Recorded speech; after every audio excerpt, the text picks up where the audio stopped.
In today's video, I am going to teach you how to add page loader in Wix.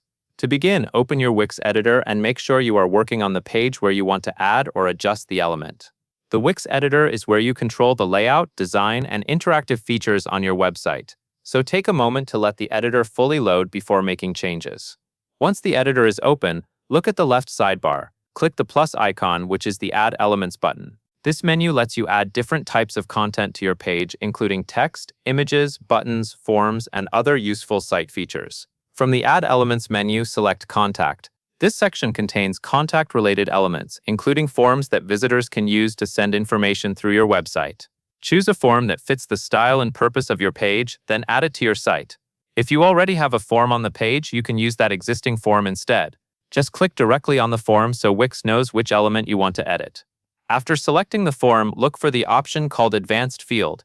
Keep in mind that this feature may require a premium Wix plan, so if you do not see the same options, your current plan or form type may be limiting access. Advanced fields give you more control over what information visitors can enter into the form. Next, choose the basic or contact field options depending on the type of information you want to collect.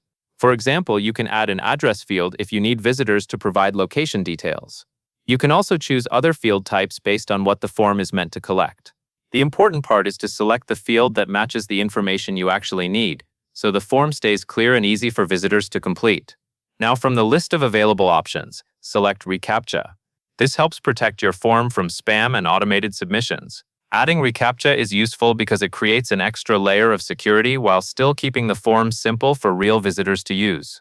Once it is added, review the form on the page and make sure the fields are placed neatly and are easy to understand. When everything looks correct, publish your site. Publishing is important because changes made inside the Wix editor are not visible to visitors until the updated version of the site is live. After publishing, your form changes, including the selected fields and reCAPTCHA option will be applied to your website. That covers everything you need to know.